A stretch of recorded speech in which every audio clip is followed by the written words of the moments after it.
Welcome. Today's experience is about happiness, not the loud kind, not the kind that announces itself, but the kind that arrives quietly, after loss, after love, after we stop gripping the world too tightly. This experience begins with a poem about a dog, about seasons, about aging, and about learning, slowly, what it means to let go without becoming empty. Let us begin. I am 33, and I understand happiness differently now. It is not the shout of it, but the rising, the way flowers lift themselves without urgency each spring. There was a year when it was just me and Rocky, his body warm against my leg, the sound of rain flirting with my window, the house learning how to be quiet. He became my companion. Without announcement, we walked, we waited. Sometimes when I was away, I felt his absence, the way one feels weather coming. I learned then what friendship can be. Not desire, not need, but recognition. Mornings arrived, with his kisses, his insistence on joy. We danced badly, we shared meals, we forgave each other too. I did not know what a dog meant until I had to leave him. I carried that loss through buses and airports, through the body, like a second heart. An old woman beside me asked what was wrong. I told her. She did not explain anything. She held me. Now I understand the flowers better. They eat light. They drink what is offered. They do not cling to the season. When I was younger, I mistook attachment for love, exhaustion for purpose.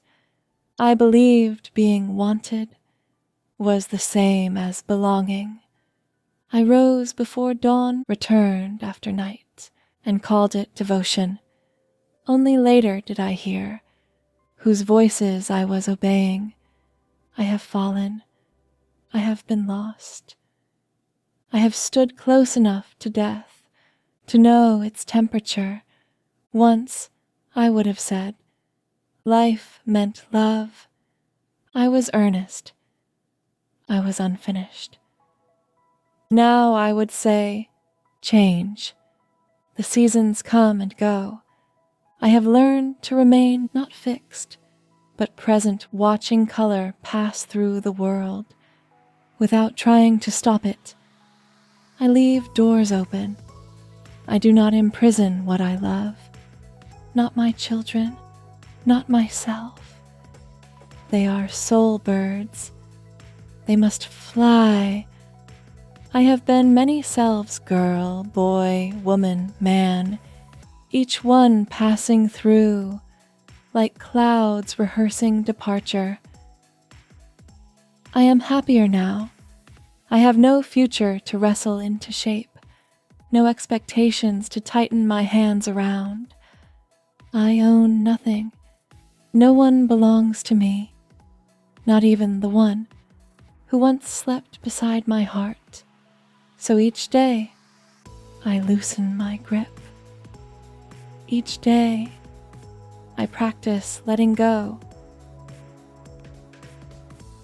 This poem isn't about loss as tragedy. It's about loss as learning. Rocky isn't just a dog here. He's a teacher of presence. Dogs don't negotiate love. They don't archive it. They don't ask if it will last. The poem keeps returning to seasons, not because change is beautiful, but because it is inevitable. When we're younger, we tend to believe happiness is something we hold on to, a person, a role, a dream, a version of ourselves that feels approved. But what the poem learns, slowly, is that happiness isn't possession, it's permission. permission for things to pass through us without needing to stay forever in order to matter. The moment with the old woman on the plane is important. She doesn't explain the loss. She doesn't minimize it. She doesn't try to make meaning out of it. She just holds. That's often the deepest kindness, presence, without interpretation. And then the poem turns outward, toward work, ambition, exhaustion, toward the years of rising early and returning late, toward voices that weren't our own. That recognition, only later did I hear whose voices I was obeying, is a turning point, because once you hear that, you can choose differently. The poem ends not with detachment, but with gentleness. Letting go doesn't mean loving less. It means loving without cages. It means leaving doors open. This is a poem by John Ekileman, titled Rocky. I hope this experience has been a quiet form of companionship. If this poem resonates with you, maybe it's because you're standing in your own season of loosening, learning what to carry and what to thank before releasing. This podcast is a quiet space for reflections like this, on love, grief, belief, change, and meaning, without answers, gurus, or performance. If you'd like to stay with these conversations, you're welcome to subscribe. And whether you do or not, thank you for listening, for giving your attention, which is always the rarest gift. Please share this with your friends and family. Until next time, take care of what you love and let it move.